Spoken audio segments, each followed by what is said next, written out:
नमस्कार प्यारे बच्चों, आप सभी का स्वागत है आपके अपने YouTube चैनल अलाध्यांश ट्यूटोरियल हब में।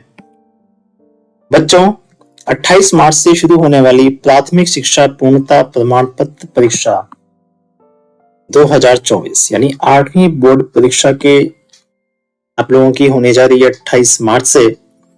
और ब्लूप्रिंट के अनुसार मैंने कुछ महत्वपूर्ण बहुविकल्पीय प्रश्न एमसीक्यूज क्वेश्चंस का पार्ट 1 तैयार किया है विज्ञान विषय के लिए, जो आपके लिए बहुत उपयोगी साबित होगा। तो इस वीडियो को आप एंड तक देखें, ध्यान से देखें और इसे आप अच्छे से याद भी कर लें। आपके एग्जाम के लिए बहुत उपयोगी साबित होगा ये। तो शुरू करते हैं।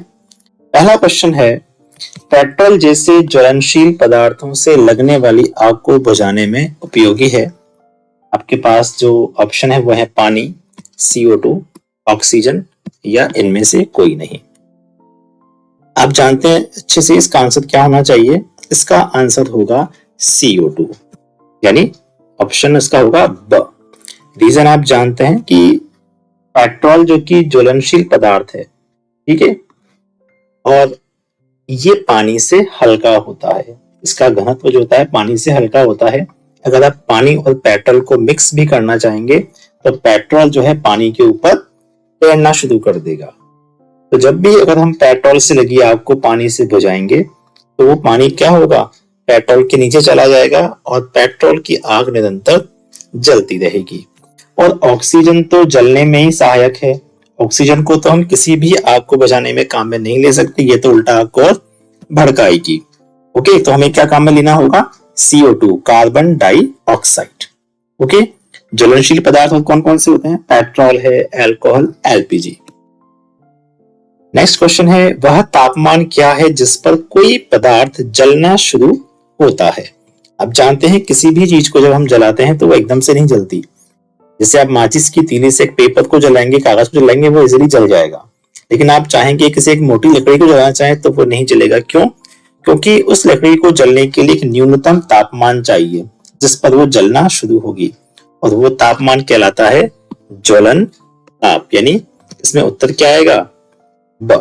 क्योंकि गलनांक तो आप जानते हैं कि वह ताप जिस पर न्यूनतम ताप जिस पर कोई ठोस पदार्थ द्रव में बदलना शुरू होता है वो तो गलनांक कहलाता है। और ज्वाला आप जानते हैं जब कोई आग लगती है तो उसमें जो फ्लेम निकलती है वो ज्वाला कहलाती है। तो इसका आंसर क्या आना चाहिए, ज्वलन ताप इसका सही उत्तर है। ओके बच्चों, इग्निशन टेम्परेचर भी इसको इंग्लिश में कहा जाता है। थर्ड क्वेश्चन है, सड़क निर्माण में किस पेट्रोलियम उत्पाद का उपयोग किया जाता है, petrol, diesel, bitumen and paraffin मोम। तो सही उत्तर इसमें क्या होगा, ऑप्शन स, बिटुमेन। क्योंकि आप जानते हैं बिटुमेन क्या है, ये पेट्रोलियम का एक बाई प्रोडक्ट है। जब पेट्रोल का निष्कर्षण किया जाता है तो उस समय एक उप उत्पाद के रूप में इसका निर्माण होता है बिटुमेन का। कोलतार की तरह लगता है देखने में और इसका यूज सड़क निर्माण में करते हैं। क्वेश्चन 4 है, किस तरल ईंधन का घर में उपयोग किया जाता है, LPG, CNG, कोयला, पेट्रोल। कोयला आप जानते हैं ये ठोस है, जबकि यहाँ तरल ईंधन की बात चल रही है तो कोयला तो उसका आंसर होगा नहीं। पेट्रोल को हम घर में काम में ले नहीं सकते, ठीक है, हाईली इन्फ्लेमेबल है, आग लग सकती है। CNG, पेट्रोल, इनको तो हम व्हीकल्स में, गाड़ियों में काम में लेते हैं ईंधन के रूप में। तो हमारे घर में कौन सी चीज काम में आएगी, LPG। आपके घर में जो सिलेंडर आता है उनको भी आप क्या कहते हैं, LPG सिलेंडर से बोलते हैं ना। क्वेश्चन 5 है, मृत वनस्पति को कोयले में बदलने की जो धीमी प्रक्रिया है उसे क्या कहा जाता है, ऑक्सीकरण, कार्बनीकरण, हाइड्रोजनीकरण या अपचयन। तो इसका सही उत्तर क्या होगा, कार्बनीकरण, कार्बनाइजेशन। जो भी मृत वनस्पति हैं, ऐसे पेड़ पौधे जो डेड हो चुके हैं और वो धीरे धीरे कोयले बदलता है, प्रोसेस काफी स्लो होती है, जिसे हम कार्बनीकरण कहते हैं। क्वेश्चन 6 है, मोमबत्ती की लौ के सबसे बाहरी भाग का रंग क्या होता है। तो मोमबत्ती की लौ का चित्र आपको अच्छे से याद हो जाना चाहिए और यहाँ पर उसका आंसर क्या होगा, नीला। आप इस चित्र को देखें, इसका सबसे बाहरी जो भाग है आपको ब्लू कलर का दिख रहा है ये, ठीक है। यहाँ पर क्या होता है, पूर्ण दहन होता है। यानी जो भी फ्यूल आप जला रहे हैं, यहाँ वैक्स जल रहा है, मोम जल रही है, तो इसका पूर्ण दहन हो रहा है। ये बाह्य क्षेत्र कहलाता है जो कि नीले रंग का होता है। इसके बाद जो बीच का भाग है अब देखिए जब पूर्ण दहन हो रहा है तो यहाँ पर एनर्जी भी सबसे ज्यादा प्रोड्यूस होगी, ठीक है, सबसे गर्म भाग होगा, ये सबसे ज्यादा ऊर्जा यहाँ से निकलेगी। ओके, बीच वाला भाग कैसा होता है, ये कम गर्म होता है क्योंकि यहाँ पर आंशिक दहन होता है, पूर्ण रूप से नहीं हो पाता, कुछ मात्रा में ही होता है। और ये कौन सा भाग है, मध्य वाला, जो कि पीले कलर का होता है। ओके, और सबसे अंदर का जो भाग होता है वो सबसे कम गर्म होता है, जो कि काले रंग का होता है। यहाँ पर बिना जली मोमबत्ती की, ठीक है, मोमबत्ती होती है यहाँ पर, सबसे आंतरिक भाग है ये। ओके, तो मोमबत्ती के लोहा सबसे भारी भाग कैसा होगा, नीला होगा, ऑप्शन ब। क्वेश्चन 7 है, कौन सा ईंधन वाहनों के लिए कम प्रदूषण करता है, पेट्रोल, डीजल, संपीड़ित प्राकृतिक गैस या द्रवित पेट्रोलियम गैस। तो वाहनों में हम जो काम में लेते हैं वो सबसे कम प्रदूषण वाली चीज क्या होगी, संपीड़ित प्राकृतिक गैस, ऑप्शन स। क्योंकि संपीड़ित प्राकृतिक गैस को हम क्या बोलते हैं, CNG। ये क्या है, CNG है, कंप्रेस्ड नेचुरल गैस या संपीड़ित प्राकृतिक गैस। LPG ये भी क्या होती है, हालांकि जो LPG की हम बात करेंगे, द्रवित पेट्रोलियम गैस क्या है, यह है LPG, लिक्विफाइड पेट्रोलियम गैस, द्रवित पेट्रोलियम गैस। ये अगर हम डीजल और पेट्रोल की बात करें, इनसे तो ये बेटर है LPG, इनकी तुलना में तो ये क्या है, कम प्रदूषक है। लेकिन जब बात CNG से कंपैरिजन की हो तो CNG LPG से भी कम प्रदूषक है। ओके बच्चों, क्योंकि CNG में क्या होता है, CNG में LPG की तुलना में कम कार्बन होता है, कार्बन तत्व कम होता है CNG में, और जब कार्बन जलता है तो क्या बनती है, CO2 बनती है, ठीक है, तो CO2 भी कम निकलेगी, इसलिए CNG कम प्रदूषक है। क्वेश्चन 8 है, निम्नलिखित में से किस ईंधन का ऊष्मीयमान उच्चतम होता है, लकड़ी, केरोसिन, LPG या हाइड्रोजन। ऊष्मीयमान यहाँ पर किसका ज्यादा होगा, हाइड्रोजन के लिए ऊष्मीयमान सबसे ज्यादा होगा, ऑप्शन द आएगा। और ऊष्मीयमान की जो सारणी है आप देख सकते हैं, कैलोरीफिक वैल्यूज इनकी, हाइड्रोजन की सबसे ज्यादा है, इसकी कितनी है, करीब 1.5 लाख किलो जूल पर केजी, यानी 1 किलो हाइड्रोजन का अगर कंबशन होगा, उसका दहन होगा तो कितनी एनर्जी निकलेगी, 1.5 लाख है ना, 1.5 लाख किलो जूल पर केजी, 1 किलो में 1.5 लाख जूल किलो जूल ऊष्मा यहां से निकलेगी। ओके, तो ऑप्शन द आएगा यहाँ पर। क्वेश्चन नंबर 9 है, ईंधन के अपूर्ण दहन के कारण कौन सी जहरीली गैस बनती है, oxygen, carbon monoxide, carbon dioxide या नाइट्रोजन। यहाँ पर सही आंसर क्या होगा, कार्बन मोनोऑक्साइड, ऑप्शन ब। क्योंकि आप जानते हैं कि पूर्ण दहन जब होता है किसी ईंधन का तो क्या होता है, पूर्ण दहन में तो जब कार्बन ऑक्सीजन से क्रिया करेगा, यानी ऑक्सीजन कैसी है, पर्याप्त मात्रा में होगी, तब तो बनेगी CO2 गैस, कार्बन डाइऑक्साइड। लेकिन जब अपूर्ण दहन होगा, क्योंकि ऑक्सीजन पर्याप्त नहीं है, ये अपर्याप्त है, इसलिए यहाँ पे CO बनती है, CO मतलब कार्बन मोनोऑक्साइड। क्वेश्चन 10 है, इसी आगे संबंधित है, वाहन चलाने से, पेट्रोलियम शोधन से, पेट्रोल डीजल की बचत से या अच्छी शिक्षा से। तो उसका सही उत्तर क्या होगा बच्चों, पेट्रोल डीजल की बचत से, ऑप्शन स इसमें सही उत्तर होगा। PCRA की फुल फॉर्म क्या होती है, पेट्रोलियम कंजर्वेशन रिसर्च एसोसिएशन, यानी पेट्रोलियम संरक्षण अनुसंधान संघ, और ये ऑर्गेनाइजेशन कहां पर है, ये इंडिया में है। ओके बच्चों, क्वेश्चन 11 है, ईंधन के ऊष्मीयमान की इकाई क्या है, किलो जूल पर केजी, किलोग्राम पर किलो जूल, जूल या फिर वॉट। आपको अच्छे से पता है ऊष्मीय ईंधन कैलोरीफिक वैल्यू की इकाई क्या होती है, किलो जूल पर केजी, यानी ऑप्शन अ यहाँ पर सही उत्तर है। और ऊष्मीय मान क्या होता है आप लोग अच्छे से जानते हैं, 1 किलो ईंधन के पूर्ण दहन पर जो ऊष्मा ऊर्जा की मात्रा निकलती है, जो उत्पन्न होती है, उसे क्या कहते हैं, ऊष्मीय मान कहते हैं। इकाई क्या इसकी, किलो जूल प्रति किलोग्राम, जैसे अपन केजी, ए जे पर केजी, ठीक है, के जे का मतलब, यहाँ के का मतलब हो गया किलो, जे का मतलब जूल, और ये पर केजी किलोग्राम। ओके, क्वेश्चन 12 है, निम्नलिखित में से कौन सा स्वतः दहन का एक उदाहरण है, ऑक्सीजन, लकड़ी, फास्फोरस या नाइट्रोजन।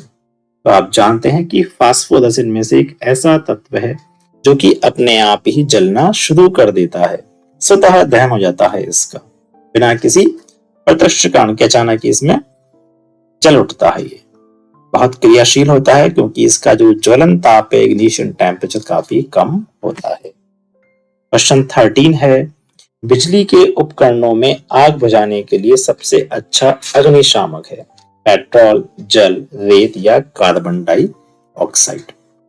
यहाँ पे सबसे अच्छा अग्निशामक क्या होगा? Carbon dioxide.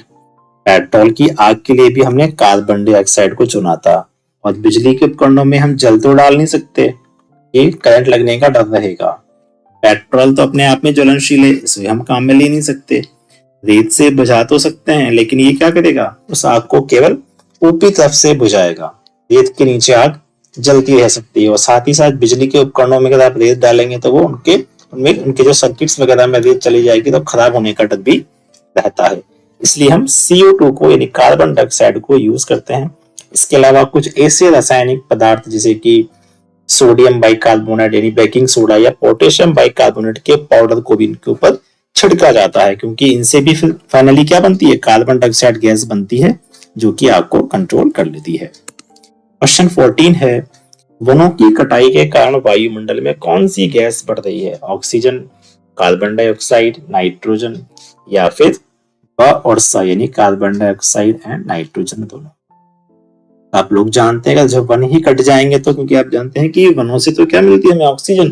कि जब पेड़ों में प्रकाश संश्लेषण की क्रिया होती है तो कौन सी गैस बनती है? नाइट्रोजन बनती है। जब पेड़ ही कट जाएंगे तो ऑक्सीजन तो बन नहीं सकती, क्या बढ़ जाएगी? कार्बन डाइऑक्साइड गैस की मात्रा बढ़ जाएगी। ऑप्शन क्या आएगा इसमें? ब। ओके, क्योंकि पौधे क्या करते हैं? प्रकाश संश्लेषण के दौरान तो CO2 को लेते हैं, उसे उनको छोड़ते हैं, इसलिए वो CO2 के बैलेंस को बना के रखते हैं। लेकिन जब जंगलों को कभी कभी देखो, वनों को काटने के साथ में कभी कभी उनको जला भी दिया जाता है, जिससे कार्बन डाइऑक्साइड गैस की मात्रा और ज्यादा बढ़ जाती है। क्वेश्चन नंबर 15 है, वनों की कटाई को रोकने के लिए आप क्या सुझाव देंगे? कागज का पुनः उपयोग, कागज का पुनः चक्रण, कागज की बचत या उपरोक्त सभी? तो यहाँ पर सभी तरीकों को अपनाना होगा। ऑप्शन द यहाँ पर सही होगा। कागज को दोबारा भी काम में लेंगे, उसको रिसाइकिल भी करेंगे और उसकी बचत भी करेंगे। क्वेश्चन 16 है, निम्नलिखित में से कौन सी संकटापन्न प्रजाति है? संकटापन्न प्रजाति क्या होती है? यानी ऐसी प्रजाति जो विलुप्त होने के कगार पर है, इनको ध्यान नहीं दिया गया, संरक्षण नहीं किया गया तो ये पूरी तरह से गायब हो जाएंगी, खत्म हो जाएंगी। ऑप्शन है विशालकाय गिलहरी, भारतीय पौना या पत्ती नाक वाला चमगादड़ या उपरोक्त सभी। तो उसमें क्या आंसर आएगा? उपरोक्त सभी, ऑप्शन द। ठीक है, ये देखिए आप, ये विशालकाय गिलहरी यानी जायंट स्क्विरल, ये इंडियन स्कीमर यानी भारतीय पौना, और ये पत्ती नाक वाला चमगादड़ यानी कि लीफ नोस्ड बैट, यानी ऐसा चमगादड़ जिसकी नोज कैसी है? पत्ती जैसी होती है ना, इसलिए इसका नाम है। तो ये सारे के सारे क्या है? ये संकटापन्न प्रजाति हैं। क्वेश्चन नेक्स्ट है 17, सागवान का दूसरा नाम है टीक, देवदार, चीड़ या इनमें से कोई नहीं? तो आप जानते हैं टीक। ठीक है, ऑप्शन अ, टीक जो है सागवान का दूसरा नाम है। क्वेश्चन 18 है, मृदा अपरदन को रोकने में कौन सहायक है? पेड़, जंगली जानवर, कारखाना या वनों की कटाई? आप जानते हैं पेड़। क्या करते हैं? पेड़ों की जड़ें मिट्टी को पकड़े रखती हैं और मृदा को एक स्थान से दूसरे स्थान पे जाने से रोकती है, मृदा अपरदन को ये रोकती है। तो क्या होगा इसका? क्वेश्चन 19 है, भारत में पहला आरक्षित वन कौन सा है? काजीरंगा राष्ट्रीय उद्यान, भरतपुर सेंचुरी, सतपुड़ा राष्ट्रीय उद्यान या पचमढ़ी गार्डन? तो सही उत्तर क्या होगा? सतपुड़ा राष्ट्रीय उद्यान, ऑप्शन स। और ये कहाँ स्थित है? मध्य प्रदेश में। कौन सा राज्य में? मध्य प्रदेश राज्य में स्थित है। और वहां का जिला कौन सा है? होशंगाबाद में, वहां स्थित है ये। ओके, क्वेश्चन नंबर 20 है, निम्नलिखित में से कौन बायोम का एक उदाहरण है? वन, चरागाह, रेगिस्तान या उपरोक्त सभी? तो यहाँ उत्तर क्या आएगा? उपरोक्त सभी। ये सारे के सारे ये बायोम का उदाहरण है। इसके अलावा अगर इसमें ऑप्शन में महासागर होता तो वो भी क्या है? बायोम का उदाहरण होता। क्वेश्चन 21 है, आवृत्ति की इकाई क्या है? सेकेंड, मीटर, हर्ट्ज और न्यूटन? आप अच्छे से जानते हैं आवृत्ति की क्या होगी, हर्ट्ज होगी। ओके, ऑप्शन स यहाँ पर सही उत्तर है। इसे हम HZ से भी डिनोट करते हैं इसके सिंबल से। क्वेश्चन नंबर 22 है, ध्वनि की प्रबलता यानी लाउडनेस किस कारक पर निर्भर करती है? इसके पिच यानी तारत्व पर, एम्पलीट्यूड यानी आयाम पर, फ्रिक्वेंसी यानी आवृत्ति पर, या इनमें से कोई नहीं। तो आपको पता है इसका सही उत्तर क्या होगा? इसका सही उत्तर होगा ऑप्शन एम्पलीट्यूड यानी इसके आयाम पर। जितना ज्यादा इसका आयाम होगा ध्वनि उतनी ही ज्यादा प्रबल होगी। ठीक है, नेक्स्ट क्वेश्चन है 23, आवासीय क्षेत्रों में ध्वनि प्रदूषण को कम करने के लिए आप अपने मित्र को कौन सा सुझाव देंगे? टेलीविजन और रेडियो की ध्वनि की मात्रा कम करें, ये भी सही है। ध्वनि शहर से दूर औद्योगिक मशीनरी की स्थापना, ये भी सही है। वाहन के हॉर्न का कम उपयोग करें, ये भी सही है। तो क्या आएगा उत्तर? उपरोक्त सभी। क्वेश्चन नंबर 24 है, ध्वनि की प्रबलता को किस इकाई में मापा जाता है? प्रबलता यानी लाउडनेस। ओके, एक हमने देखा था ध्वनि की जो आवृत्ति है, फ्रिक्वेंसी है, उसको हमने हर्ट्ज में मापा था, लेकिन यहाँ इसकी प्रबलता लाउडनेस की बात चल रही है, तो यहाँ से उत्तर क्या होगा? डेसिबल। ठीक है बच्चों, राइट आंसर क्या होगा? स। प्रबलता की इकाई होती है डेसिबल। इसको स्मॉल डी कैपिटल बी से डिनोट करते हैं। और यहाँ पर इस टेबल में आप देख सकते हैं जो सामान्य श्वास हम लेते हैं उसकी प्रबलता लाउडनेस कितनी होती है? 10 डेसिबल। जब बहुत धीरे धीरे हम बात करते हैं वो 30 डेसिबल मन मन फुसफुसाहट में। और जो नॉर्मल बातचीत करते हैं उसकी 60 डेसिबल है। और जहाँ व्यस्त यातायात है, बहुत बिजी ट्रैफिक है, वहां 70 डेसिबल। और औसत फैक्ट्री कितनी होती है? 80 डेसिबल है। 80 डेसिबल से अगर और ज्यादा शोर होगा तो हमारे शरीर के लिए कष्टदायक होगा। ठीक है बच्चों, क्वेश्चन नंबर 25 है, पुरुषों में वाक तंतु की लंबाई लगभग होती है 5 mm, 5 मिलीमीटर, या 10 मिलीमीटर, 15 मिलीमीटर, या 20 मिलीमीटर। तो सही उत्तर क्या होगा बच्चों? इसका ऑप्शन द। पुरुषों में 20 मिलीमीटर वाक तंतु की लंबाई होती है। वोकल कॉर्ड्स 20 मिलीमीटर लंबे होते हैं, यानी कि 2 सेंटीमीटर। 20 मिलीमीटर का मतलब क्या हो गया बच्चों? ये 2 सेंटीमीटर, क्योंकि आप जानते हैं 1 सेंटीमीटर में कितना होता है? 10 मिलीमीटर होता है। ओके, महिलाओं की हम बात करें तो महिलाओं में वाक तंतु की लंबाई 15 mm होती है, 15 मिलीमीटर होती है, यानी कि 1.5 सेंटीमीटर। ओके, 1.5 सेंटीमीटर होती है। और आज का लास्ट क्वेश्चन है, यदि कंपन की आवृत्ति अधिक होगी तो ध्वनि होगी कम, मंद, तीखी, या प्रबल? तो सही उत्तर क्या होगा इसमें? ऑप्शन स, तीखी, शार्प ध्वनि निकलेगी अगर कंपन की आवृत्ति फ्रिक्वेंसी ज्यादा होगी तो। ठीक है, क्योंकि हम जानते हैं कि ध्वनि तरंग की जो आवृत्ति है इसके तात्व को निर्धारण करती है। अगर उच्च आवृत्ति होगी तो तात्व भी उच्च होगा, यानी आवाज कैसी निकलेगी? तीखी निकलेगी। तो बच्चों ये 26 क्वेश्चन थे एमसीक्यूज। नेक्स्ट पार्ट में, इसका सेकंड पार्ट है, उसमें रिमेनिंग जो एमसीक्यूज हैं उनको भी आप जरूर देखना, वो भी आपके लिए बहुत उपयोगी साबित होंगे।